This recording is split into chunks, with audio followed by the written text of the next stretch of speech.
Robinson. Hey, what's up, guys? How you What's doing? up, Sam? Sam Namo from Reckless Airwaves Radio. How are you, my friend? Oh, crap. Hold on. His phone number is on the screen. Oh, Close stop your showing. eyes. Let me remove that. Whoop. There we Whoa. go. All right. Sam, sorry if you get That's a all bunch right. of calls. How you doing, brother? I'm sorry about the delay. Had a little problem with Skype, and so I just used my cell phone. Skype always gives me issues. I don't know what the deal is.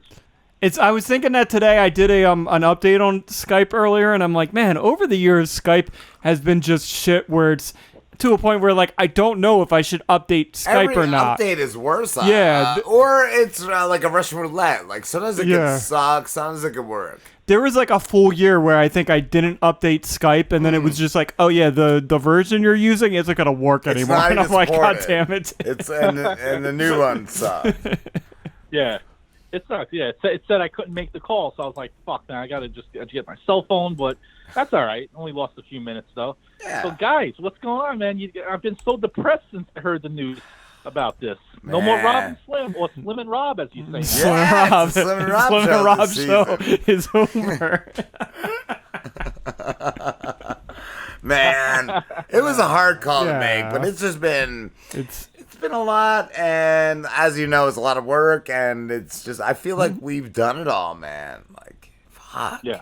we accomplished what we set out to do, and I think that's more than what Or any more. other show out Yeah. there can really say. Like when we started, we said we were gonna be big. We were gonna be like morning radio, this 4-hour show, live, and like it seemed like that was impossible, but we did it, Ooh. and that's amazing. No, not only did you guys do it, but you did it during probably the hardest time to do it. With all this, cancel culture nonsense and all Right. the political correctness. So it's Yeah. not like you did it like in the 90s or the 80s or even like the early 2000s when everybody was doing it and it was just all over the place. You did it when people were afraid to do it. So, Yeah. I mean, you got to get a lot of kudos for that, and also doing such a good show, 3-4 hours a week, and having the array of guests that you guys have I'm still amazed to this day. I mean, you have such a a variety of guests. I mean, I know how hard it is just to get guests on, that let alone new guests. And you guys always seem to have new guests on. I think it was 1 or 2 seasons ago too when like guests like Jamie Kennedy were being pitched to me. Like it was like, wow, like this Yeah. is like this is great. This is great. Yeah. Yeah, I mean, people see when they see the show out every week and they see that it's quality, you're always going to get more people watching and better guests and stuff like that. And, I mean, we know what's out there. It's so saturated, the podcast Yes. market. But a lot of it is garbage, and it's just Yeah. people who are here and they come and go and they're gone before you know it. And, so, people can see through the bad ones and see the legit ones. And when they see a show like yours that's been around for a while, that's going to be something that they kind of want to check out. So that's the big difference. I wanted to say too, Sam. I just talked to you. What was it? Even just early last week on your show, Dead Air, and you had asked. Yeah. You had asked about a couple questions, and on the spur of the moment, I didn't have an answer that I would have. You asked about a guest like not calling in. We had years ago. We had Matt Pinfield. I'm sure you remember him. Yeah. Matt Pinfield. I remember the name. Yeah, we booked him, and he didn't call. And then one of our friends tweeted a picture about how much of a pussy he was for not calling. And then out of the blue, he started sending me messages. He's like, I'm so sorry, I was busy. And like the next week he called. So like that was one. yeah. But yeah, no, there has never been that many over the years that has not called in. Yeah, I mean, trust me, it's just having the times change. When the way I do it is like, you could have something set up to 7:00, and then you get a message, can we do it at 8:00? Or, I would find it very hard to do a live show. I give you guys a lot of credit for doing it so many years. I would be very stressed out doing a live show, and you guys have it, down to an art. And It's funny because I just thought of the time, the one regret I do have, though, is that I found you guys so late. I found you guys, like, what, a year and a half ago, 2 years ago? Just like, And you guys have been doing it for so long. Yeah, I wish I had found that. I wish I found your show, like, in 2015, 2014 when you guys started. But, I mean, all the stuff is on YouTube. It's not like it's missed. You can just go back and check it out, which I do. Yeah. But I still remember the first time I found you guys, and the way I found you guys was I was just scamming through Twitter looking for some. I think I checked out Uncensored Radio or something like that. And you guys came up, and then I started watching it. And then the first thing that I heard when I listened to the show was you and Slim bashing that guy that didn't come on, and he said, what was he, like he mowed lawns or something like that? I don't even know. And you guys were just roasting him, and I was like, these are my kind of guys right here. That's awesome. Yeah. Yes. Yeah, and I was complimenting Rob off the air too earlier, where like when we did start out, we had a lot of like bum guests, just guests that just say they weren't any good, or we did have days too in the beginning where like, yeah, there were shows where we booked 4 people and nobody called. It was all just nothing. And then like Rob got really good at selection and picking guests that are just great content, and I think also just really good at asking the right questions, and it's just amazing to where we've gotten versus like where we started, and I've you also, can I see guess, the improvement over the years that I've said they've messaged me after an interview, like saying they were real nervous before they called, but like that I, relax them just by like right a couple things in or whatever. So that's cool to hear. Yeah, I mean, you could usually tell if you're going to have a comfort level with someone as soon as you start talking to them almost. Yeah. I mean, if you feel like there's some, anxiety or something like that, or there's some gaps in between what you guys are saying, that kind of like makes it a little more uncomfortable. But, it's like you could have someone on and like within a few seconds you're just laughing with them, and and right there it breaks the ice, and then it's just so easy after that, Yeah. And it's like that's how you and it's hard to it's not everybody, but it's usually most people. You got to really get someone who's kind of like really, I don't know if they should say stuck up, maybe just not confident in themselves, and they kind of, like you said, they're kind of scared when they go on. You get that every once in a while too. There's nothing you can do about that. That's it. Like, yeah, some people are that way calling. And I even used to, when I first started doing interviews on other shows, get a little nervous before I called in. Like, that's a natural thing to do. But, like, you should be able to, work past that. I think in the past too, we've had people who we booked, and then like when it got closer to the interview, they've actually emailed and we're like, I don't think I'm ready for this. Like, I'm not ready to interview for a podcast. Yeah, and you'd rather have that than them come on and just be horrible. Right? Yeah. At least they're honest about it. I got to ask you guys. I had this thought yesterday, and I wrote it down because I wanted to ask you guys. I know, especially you, Rob. I know that you were a big fan of Opie and Anthony and Ron and Fez. You guys talking about Fez dying recently. When you guys made the Rob and Slim show, the name of the show, was it based on those 2 shows? It's basically the same format: Rob and Slim, Opie and Anthony, Ron and Fez. Part of that was when we first did the show, we called it the RBJ show because we also did it with Slim's cousin, and then Slim fired him because he sucked. Yeah. But like that was part of it. But also, I feel like at that time, I was like, well, when we get a better name, we'll change the name. But I just threw that out there as like a just for now name, and it just stuck. Well, even you figure our first show, RBJ show, like, all right, maybe we were being a little lazy, right? We took the 3 names, Rob, Brandon, and Jonathan. It's my real name. Big reveal. Oh, right. So Rob, Brandon, and Jonathan, and we took those initials. Yeah.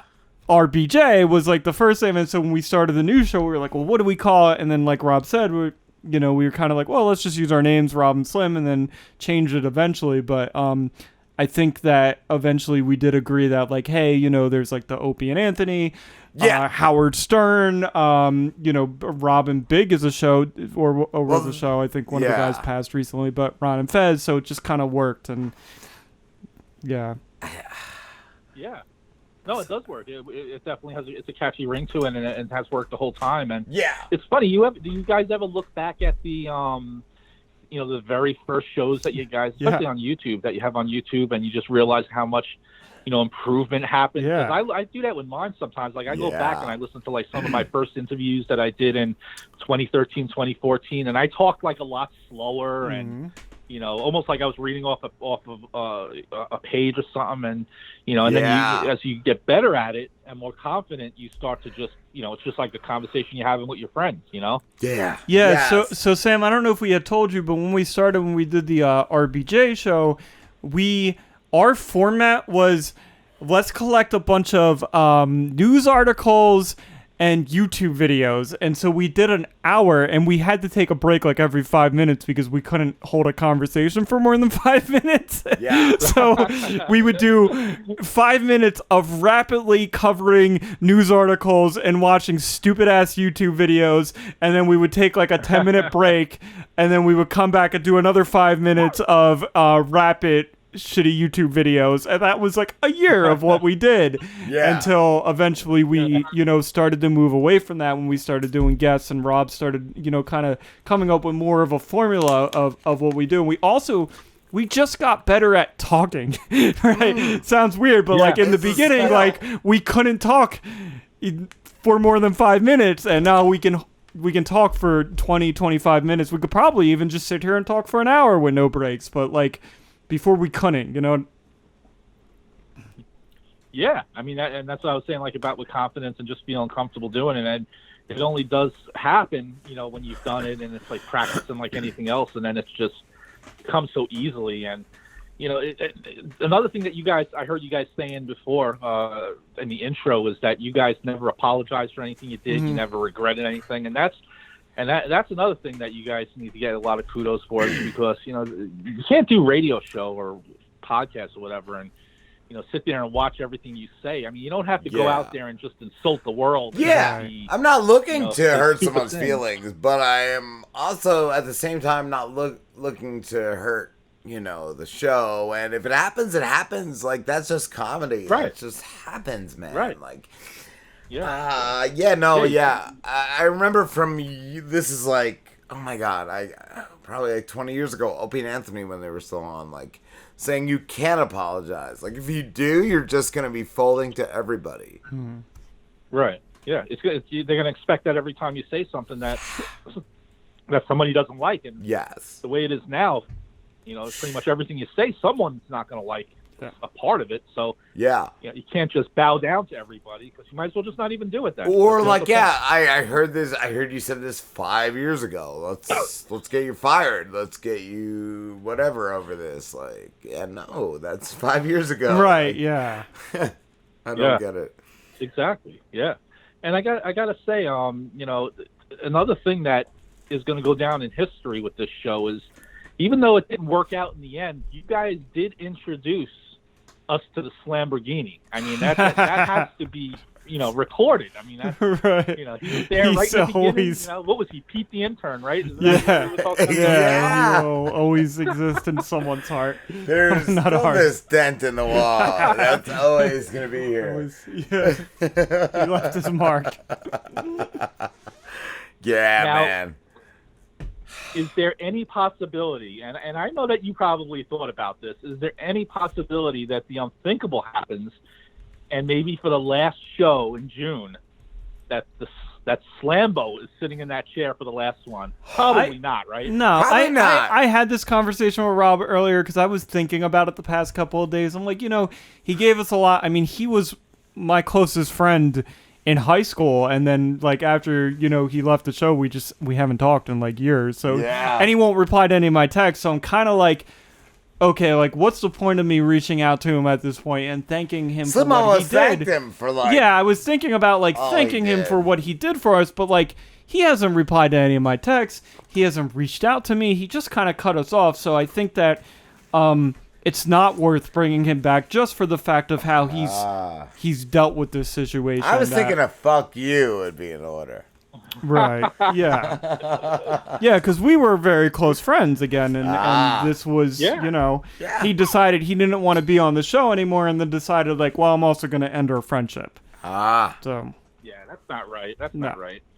Is it possible that he's in some kind of witness protection program? I was thinking, like, he's being forced to speak at these school board meetings, and he's been forced to be an anti-masker. That might be something that's going on. Oh man, yeah, it's possible. Anything's possible. Wasn't the first reason why he left was because of COVID? His mother didn't want him getting sick or something. Yeah. And you're a 78-year-old man. Right. Like, he's 33. It would have worked if you were 13 and We always suspected that he was trying to leave but didn't have the balls to tell us he wanted to quit, so we feel like he used the COVID as an excuse. Yeah. And then he's just not man enough to, like, actually face us and say, hey, I don't want to be a part of this thing anymore. My mom is going to ground me if I don't leave the show. Yeah, that's unbelievable right there. It's funny, though. He did have a lot of funny moments, though, with the boxing match and all that stuff like that. Well, that's another thing I thought earlier. Like, Slim's gotten punched for the show. Like, we've put effort into the show. We put work into the show. Yeah.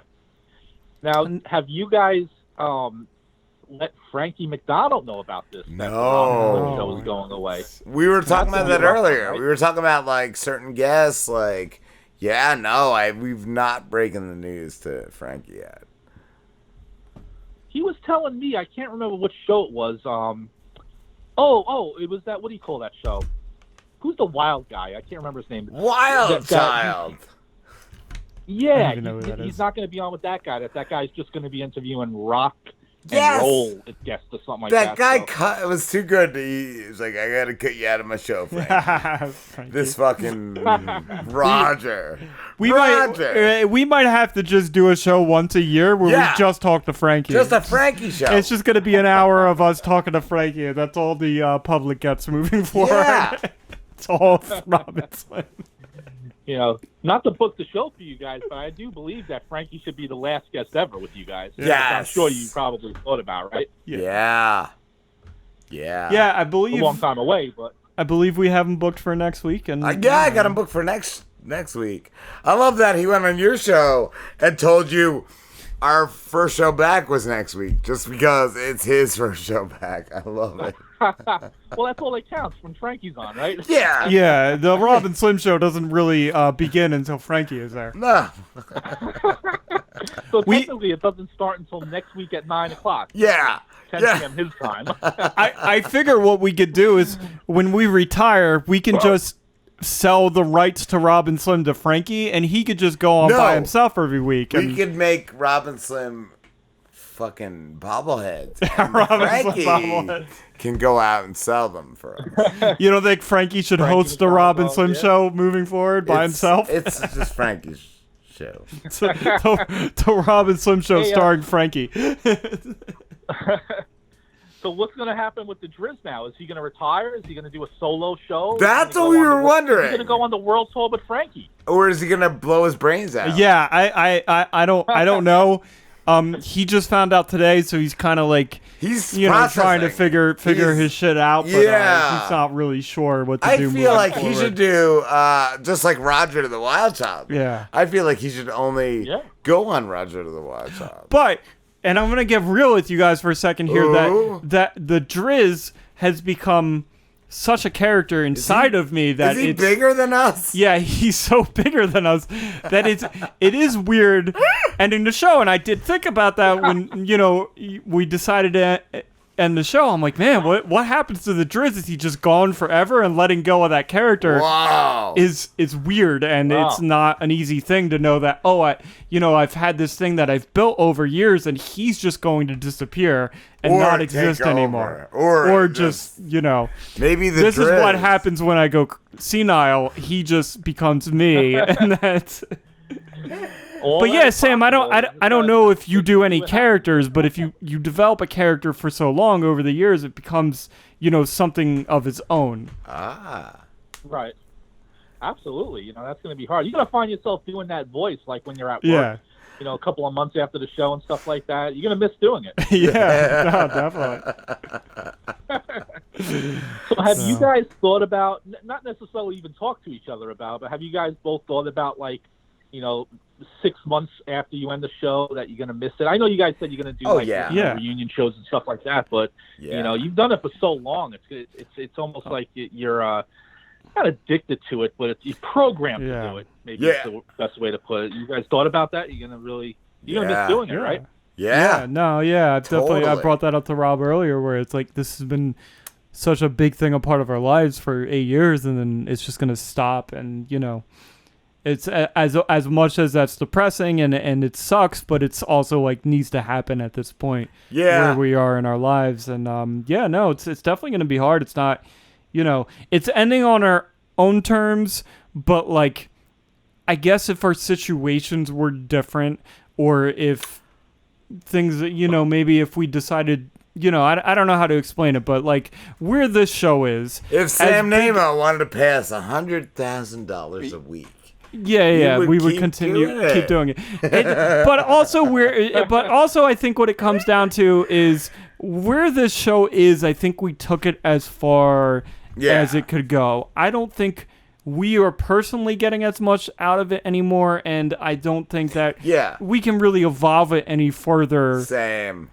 Than where it is. I think we hit our goal. I think we got what we wanted, and I don't think there's any more to like milk out of it. Yeah. If that makes any sense. Can't milk that bull it anymore. Definitely does. I mean, sometimes you feel like you're just going through the motions, and right, exactly. You either have to end. You either have to end it or totally change it and do something. And you never know. Maybe 2 years from now, you guys come up with a whole new idea to do, and everything looks different years from now. I mean, too many cakes. Be a lot of other things out and stuff, but too many you never know. I mean, but I understand too many what you're trees. saying. It does become repetitive, and you kind of just feel like you're not enjoying it anymore. You just feel like you're just doing it as a second job, like you always say, Rob. Yeah. Sam, we gotta wrap it up, dude. I fucking can't stand it. That time is always going forward, my friend. But where can everybody find you?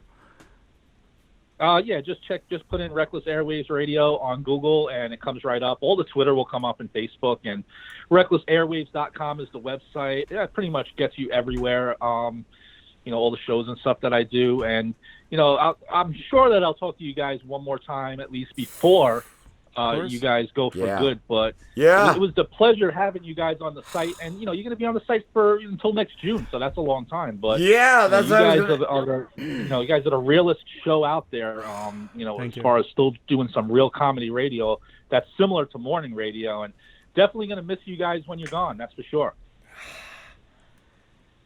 I'm gonna go cry and cut myself. Yeah, I'm gonna go cry out of my penis. Yeah.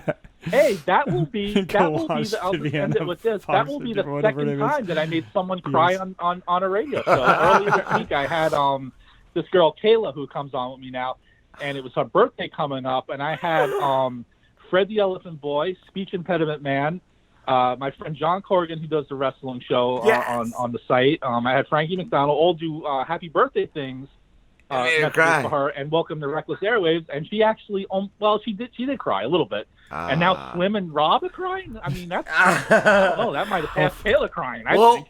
Just the other day when I messaged you, like in that same few days, I called some people, and I called Ryder Doll, and she cried, and afterwards I cried. Yeah. Like it's a lot.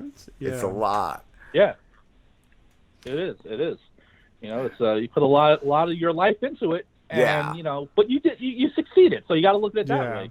Yeah, you didn't just do it for a little while, and it failed, and you didn't like doing it, whatever. You had a lot of fun, and the best part about it is it's all documented on YouTube, and it will always be there. The podcast. So it's all out there. You can always go back and look at it. That's the best part about it. Yeah, and really, what it comes down to, I think, is what we're doing right now. It's just too big, too ambitious, and it's great that we did this ambitious project for 8 years, but like, a live show for 4 hours, committed every Wednesday with all the prep that Rob, I don't do any prep, that Rob puts into it. Like, it's a lot of work and it's too big. So I even have spoke to Rob, like, if I ever do anything else, creative projects, it's never going to be like, it's going to be pre-recorded. It's not going to be live. It's not going to be, as big as this. This is a lot what we do here. And it's great that we were able to do that for 8 years, but it's not sustainable for, two regular guys that aren't, making billions. That's the funny thing about it. Sometimes real life kind of messes with your fun times. And that's just the way it goes. You have to go with the flow. Yeah, man. Yeah. All right. That moment of silence there. That's it. Dead air. Dead air, baby. We're all contemplating our lives. We're all gonna die someday, huh? What do you think about that? Oh man. All right. Well, again, we definitely will talk to you. Yeah. Another time before this ends for sure, but thank you for supporting us and having us on your network and just enjoying us so much. Like that's awesome to hear. So yeah, man. Thank you, Sam. Absolutely, my pleasure. It was a lot of fun, and let's look forward to the next couple of months. You guys have a ways to go before June, so it's going to be a lot of fun listening to this farewell tour. Yeah, man. Yep. Fuck yeah. All right, guys. Have a good one. You too, Sam. See you, dude. All right. Later. Bye.